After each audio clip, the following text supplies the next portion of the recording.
Prague 1945. What is the last resort? When a modern army of force built on steel, on armor, and on the brutal efficiency of the Third Reich comes to erase your city, what weapon do you choose? You'd reach for a rifle? You'd hope for a machine gun? You would never, under any circumstance, choose a chair, a sofa, a wardrobe. But that is the true, bizarre, and heroic story of the Prague Uprising.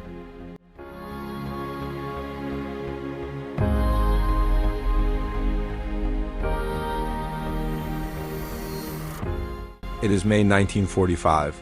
The world has collectively exhaled. Adolf Hitler is dead. Berlin has fallen. The surrender of Nazi Germany is imminent. The Second World War in Europe is effectively over.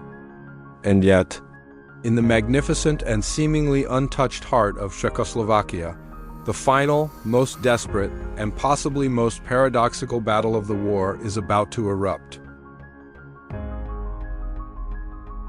As Europe celebrated, Prague's old town square was suddenly a war zone. Nazi tanks were firing into the city center. Why? Why was this fight happening after the war was already won? And more incredibly, as the steel behemoths rolled, the people of Prague met them not with artillery, but with the contents of their living rooms. This is what we must understand. How, in the dying hours of the war, did a city manage to save itself by turning its most common, comfortable objects into its most effective weapons? How did sofas and chairs stop Hitler's tanks? To understand the barricades, we must first understand the trap Prague had become. While the Allies were celebrating on the Western Front, the vast bulk of the Wehrmacht, nearly 1 million men, was still under the command of Field Marshal Ferdinand Schörner in Czechoslovakia. Schörner, one of Hitler's most ruthless commanders, knew the war was lost, but he was terrified of one thing: Soviet capture. His one goal was to keep a corridor open through Prague to allow his troops and the fanatical SS units to escape west and surrender to the Americans under General Patton, who were paused just across the border. Prague was the choke point, the gateway to freedom or the gateway to Soviet prison camps. The tension was unbearable.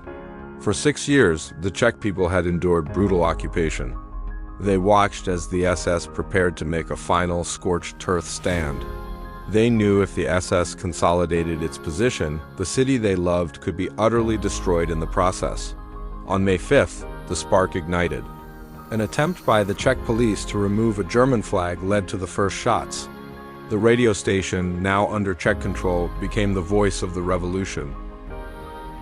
The call went out, raw and desperate. The populace must rise up. They must secure their own city now. The reaction was spontaneous, immediate, and utterly lacking in military protocol. The citizens had no army, no heavy weapons, and no time to wait for help. They had only their fury, their numbers, and the materials lying at their feet. The first strategy was not to fight, but to fortify. The command was simple: stavt barricady, build barricades. The people literally tore up their own city to defend it. They ripped up the paving stones of the ancient streets. These cobblestones, easily managed, stackable, and instantly available, were the first bricks of the revolution. It was an incredible, spontaneous feat of civil engineering. Men, women, and teenagers organized themselves into human assembly lines, passing material from hand to hand, transforming the beautiful Baroque streets into dense, defensive fortifications. The sheer scale of the effort was staggering. In the span of just 72 hours, the people of Prague erected over 1,600 individual barricades throughout the city. But against the formidable armor of the SS, cobblestones alone weren't enough. They needed bulk, they needed density, they needed whatever was at hand. This is the core of the paradox. This is where the furniture becomes the ultimate weapon. This is the core of the paradox. This is where the furniture becomes the ultimate weapon. People poured out of their apartments and dragged everything they owned into the streets. Sofas, plush armchairs, grand pianos, wardrobes, even personal belongings. Why? A sofa won't stop a tank shell, but the purpose of the barricades was never about stopping the shell. It was about stopping momentum and forcing the enemy to slow down and expose themselves. The furniture, mixed with the cobblestones, debris, and overturned trams, created a thick, unstable, and demoralizing obstacle. The strategy had three brilliant elements. First, friction and funneling. The soft material, the cushions, the wood, the clothes would foul the tracks and suspension of the tanks. Even if a tank could push through, the barricade forced it to slow to a crawl. The city was turned into a labyrinth, forcing the heavily armored German columns down pre-selected, narrow streets. Second, creating kill zones. Once the tank was slowed or stuck, it became a perfect target for the resistance fighters. They didn't need to pierce the frontal armor, which was impossible. They needed to hit the vulnerable top deck or the weaker rear and side engine grills. Third, the weapon of desperation. The civilians, hiding in the upper windows of buildings flanking the trapped tanks, used the only heavy weapons they had, improvised Molotov cocktails, stones, and eventually the few Panzerfaust anti-tank weapons they captured from defecting German Wehrmacht troops. The furniture was the bait. The improvised grenade was the hook. The Germans fought back with terrifying brutality. They knew they were trapped, and they took their rage out on the civilians they encountered. The archival footage captures the raw chaos of revenge and shifting power. We see the rounding up of collaborators and the immediate summary justice of the revolutionary police. The streets became a terrifying, unpredictable place. And then, the ultimate irony, the officer holding the portrait of the Führer. What does this image tell us? Hitler had been dead for days. This image, a relic of a failed empire, is a final, bizarre act of defiance, or perhaps a symbol of humiliating defeat forced upon him by his captors. The regime was over, yet its symbols lingered in the hands of its desperate followers. But the human cost of these final days was devastating. The SS ruthlessly executed prisoners and indiscriminately shelled civilian areas. This was the true price of the barricades. More than 2,000 Czechs died in the 4 days of the uprising. Here, amidst the flowers and the terrible grief, we see the solemn, heart-wrenching reality. This raw, unedited footage shows a woman singing a lament over the body of her daughter. This is the truth the furniture was fighting for. It was a battle for survival.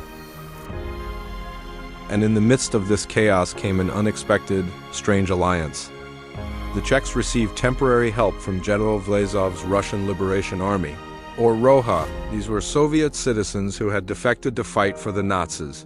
Now, in the final hour, they switched sides again, fighting alongside the Czechs against the SS, hoping desperately to secure their own escape from the Soviets. It was a final, utterly surreal alliance of convenience that helped turn the tide just long enough. The combined efforts of the Czech resistance, the ROA, and the paralyzed German garrisons were enough. On May 9th, the advance guard of the Soviet Red Army finally entered the city. The SS surrendered. The war was finally over. The celebration was immediate, overwhelming, and joyful. We see American journalists, though Patton's army was ordered to halt far west of the city, arriving to document the final scenes of liberation. Look at their faces.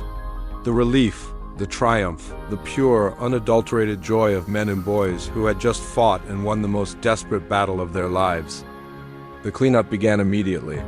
The symbols of chaos, the sofas, the wardrobes, the barricades were cleared to let normal life resume. The fire truck moves through the barricade, a sign of order returning. The image of the small crowd outside the Anton shop is the perfect conclusion. The grand battle is over. The fighting is done.